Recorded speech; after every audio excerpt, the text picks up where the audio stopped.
Well, talking of stressed assets, the last 2 quarters have indeed been a nightmare in trying to clean the Indian banking sector, because the combined bad loans of India's public and private sector banks have almost doubled in the last 1 year alone. This after the banking regulator forced them to recognize some patently stressed loans as non-performing assets instead of just merely evergreening them. CNBC TV18's Ritu Singh brings you the full picture of just how bad the situation has become and what lies ahead for India's banks. The Reserve Bank of India's Asset Quality Review, or AQR, has revealed the extent of the rot in the banking system. The gross non-performing assets of 39 listed public and private sector banks have almost doubled from 3.1 lakh crore rupees to 5.8 lakh crores just in a year.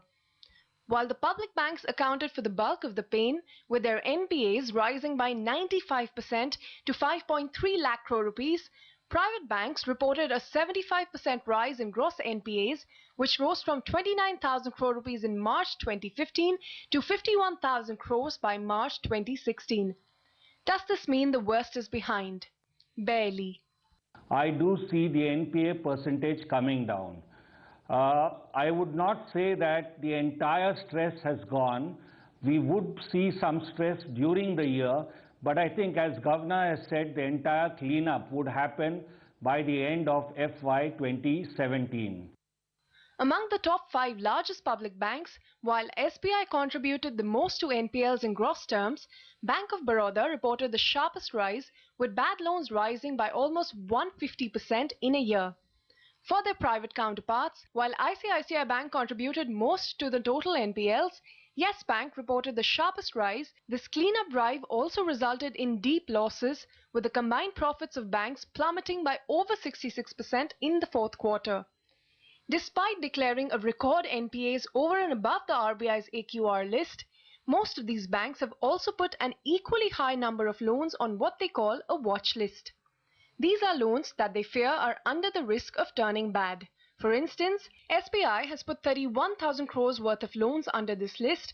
ICICI Bank's watch list stands at a whopping 44,000 crores, Axis Bank's at 22,600 crores, Bank of Baroda's at 15,000 crores, and Punjab National Bank's at 11,000 crore rupees. We are looking forward to resolutions. Regarding pressures and how it will be going forward, it will depend upon how the economy pans out. At any point of time, it is very difficult to call this unless you're sure about how the economic performance is. There, I would say that, there seems to be a general feeling that business confidence is up.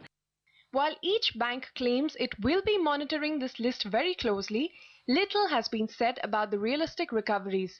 And if the watch list figures are anything to go by, the trouble for Indian banks is far from over.